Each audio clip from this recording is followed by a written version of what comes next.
Allah, itu zikirnya Allah. Terus semakin kuat menabung nama Allah itu, karena Allah itu besar, maka akan muncul tangis. Tangis itu nggak cengeng, Pak. Tangis itu satu tetesnya mampu memadamkan api neraka. Cengeng nggak? Yang cengeng itu nangis kemana-mana, nggak bisa memadamkan api neraka. Api kemarahan istrinya nggak bisa marah, Pak. Ya. Apakah itu cengeng? Tidak. Di Quran banyak sekali ayat-ayat yang menyebutkan salah satu ahwal para kekasih Allah adalah nangis. Ya bukun, ya, mereka nangis. Nah, bahkan ada sindiran orang yang suka ketawa, ya. Tertawalah sedikit, nangislah banyak. Ada ayatnya. Ini terakhir, Pak. Imam Al-Hafiz Abdul Awwal Abul Waqt As-Sijzi Al-Harawi, guru dari Ibnul Jauzi, guru imam ahli hadis, pakar hadis palsu, didatangi oleh seseorang. Dia pengarang kitab Al-Ba'un Al-Buldaniyah. Ketika dia datang, dia bilang, wahai tuan guru Abul Waqt Abdul Awwal, aku sudah lama ingin ngaji kepadamu, dan aku beruntung dapat keberkahan semajlis denganmu. Mendengar itu, Imam Abdul Awwal langsung nangis. Apa kata beliau? Lau araftani, kalau engkau mengenal aku, mazurtani, engkau tidak akan ziarahi aku. Kalau engkau tahu aibku, engkau tidak akan memandang keberkahan ada padaku. Lalu beliau nangis dan semua yang hadir nangis. Apa kata beliau? Kami dapat hadis, ribuan kali dapat hadis, tapi kalimat yang barusan kami dengar lebih kami sukami dari semua hadis yang selama ini kami dengar. Baru sebutkan hadis. Dikasih makan nggak mau makan beliau. Kenapa? Sudah nangis duluan. Jadi majelisnya ahli qalbu dari dulu itu nangis. Dan Imam Abdul Awwal ketika sakaratul maut, murid-muridnya ngumpul. Apa kata salah satu muridnya? Gurunya ini zikir dalam kalbunya, tapi muridnya nggak dengar. Kata si murid yang agak kurang sopan, si muridnya dapat hadis, lakinu mautakum la ilaha illallah, talkinkan orang yang sakarat la ilaha illallah. Wahai tuan guru, baca la ilaha illallah, kata si murid. Apa kata gurunya? Aku sudah di dalamnya, ngapain kamu tegur-tegur lagi? Aku lagi asik, jangan diganggu lagi. Lalu terus menyebut Allah, ya Allah. Dan ketika Allah itu terus dibaca, dan belum meninggal dalam keadaan menyebut ya Allah. Udah. Inti la ilaha illallah di mana? Allah. Kalau nggak ada kalimat Allah, ada nggak la ilaha illallah? Nah, inilah talqin pertama yang saya dapat dari guru saya, Syekh Muhammad Nuruddin, yang tadi saya cerita di awal, yang ketika beliau wafat jadi hujan lebat. Apa kata beliau? Zikir itu intinya satu, Allah. Kan semua zikir Allah melahirkan la ilaha illallah paling tinggi, lalu bawahnya Allahu Akbar, lalu bawahnya Subhanallah, lalu bawahnya Alhamdulillah, lalu di bawahnya la haula wa quwwata illa billah, semuanya Allah, Allah, Allah. Maka kalau zikir nggak ada Allahnya, zikirnya hampa. Maka mulai dari zikir kolbu, insya Allah kolbunya selamat. Nanti Bapak bisa nangis, Pak. Ya, ada lagi. Ini khusus majelis senior ini ya, pantasan remisa buat majelis senior. Bismillahirrahmanirrahim. Ustaz, ya. Assalamualaikum warahmatullahi wabarakatuh. Assalamualaikum warahmatullahi. Saya pagi ini dapat guru kolbu nih. Alhamdulillah. Ya, alhamdulillah. Guru Bapak di samping, Pak. Ini saya kenal beliau 40 tahun yang lalu, Pak. Yang ahli kolbu beliau, Pak. 40 tahun yang lalu bersama beliau saya. Alhamdulillah. Ustadz Siregar. Ya.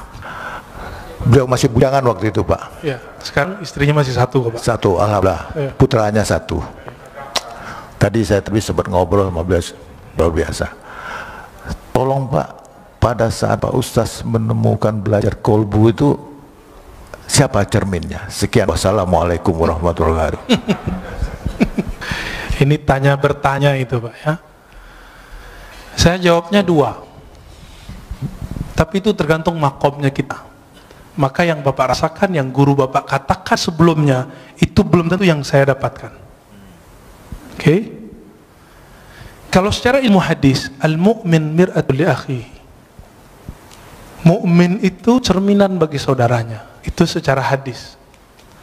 Tapi secara ilmu qalbu, cerminan hakiki itu adalah nur Muhammadiyah, nur Rasulullah sallallahu alaihi wasallam. Disitulah orang bisa bercermin. Orang bercermin ke Nabi itulah yang disebut bersanad. Kalau dia tidak punya cerminan ini, nggak punya sanad ini, dia tidak bisa memantulkan cahaya Allah tabaraka wa ta'ala. Kenapa Rasulullah cerminannya? Karena Rasulullah yang paling lengkap mewarisi, dapat memantulkan semua asmaul husna. Ada masuk air putih, keluar air putih. Masuk nama Ar-Rahman, maka muncullah kesayangan Rasulullah ke semua umat. Itulah wa ma arsalnaka illa rahmatan lil alamin.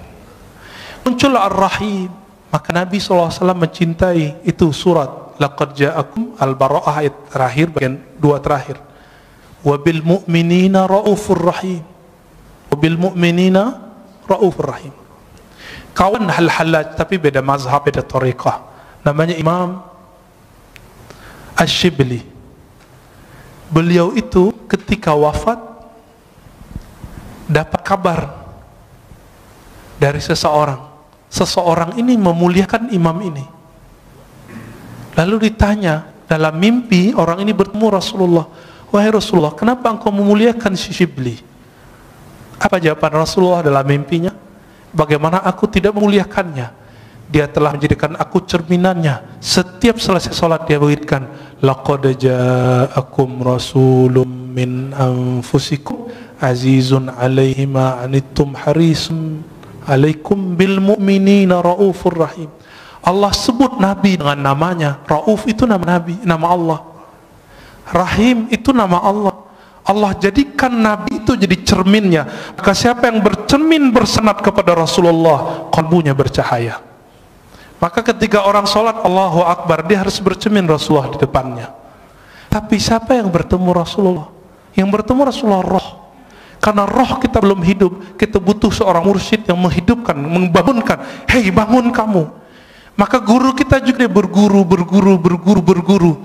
dengan bersyukur, berterima kasih kepada guru, baru disebut berterima kasih kepada Allah Ta'ala. Maka ketika orang berguru, itu cara bercermin kepada Rasulullah Sallallahu Alaihi Wasallam.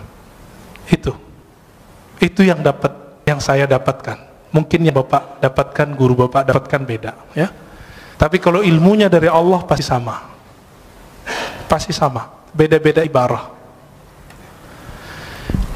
Ya Ustaz, singkat aja. Okay. Assalamualaikum Ustaz. Terakhir Pak ya. Iya Ustaz. Ustaz, apakah betul Ustaz waktu Nabi Ibrahim alaihissalam itu dibakar?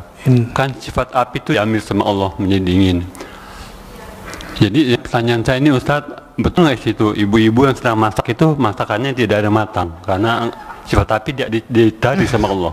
Oke. Itu terima kasih Ustaz. Jangan dipakai lagi Pak ilmu itu ya.